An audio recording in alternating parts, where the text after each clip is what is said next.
इतना नहीं महाराज, क्रोध में भरकर जैसे ही पहुंचे नारद जी वैकुंठ लोक में, तो क्या देखते हैं, एक तरफ मां लक्ष्मी बैठी है और दूसरी ओर कौन बैठी है, और बगल में वही विश्व मोहिनी बैठी है।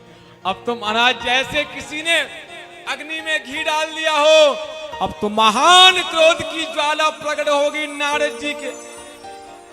और क्या देखते हैं, महान अपशब्द कहने लगे विष्णु को, श्राप दे दिया, हे हरे तुम महादुष्ट, तुम महादुष्ट हो, कपटी विश्वमोहना, कपटी हो, तुमने मोहनी रूप बनाकर देवताओं को छला है, तुम कपटी हो मैं जानता हूं। परो साहम न सहसे मायावी मलिनाश, लगता है तुम्हारे ऊपर किसी का हाथ नहीं, तुम स्वतंत्र हो।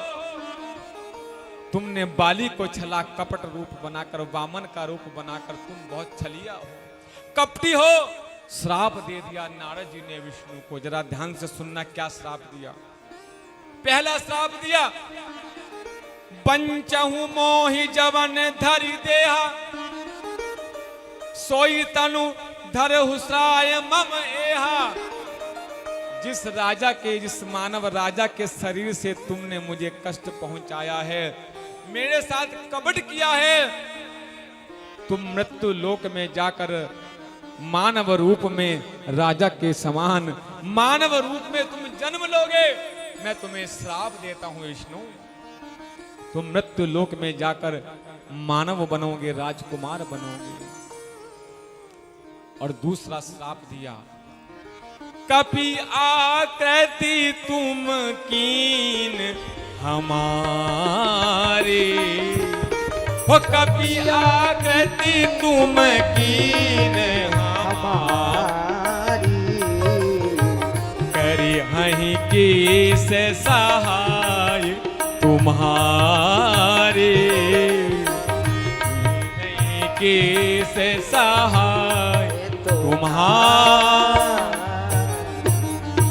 शिव महापुराण कहती है, यन मुखम कृतवामने त्वमते भवन्तु सहायिनः, जो तुमने मुझे बंदर का रूप दिया है, यही बंदर का रूप तुम्हारी सहायता करेंगे।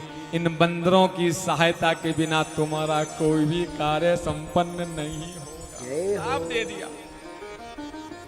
और तीसरा श्राप, मम अपकार कीनी तुम भारे,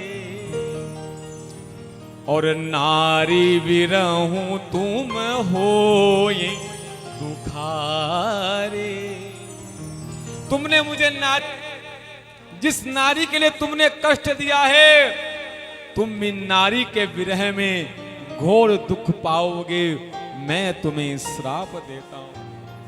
और भगवान विष्णु ने सहर्ष तीनों श्रापों को स्वीकार कर लिया।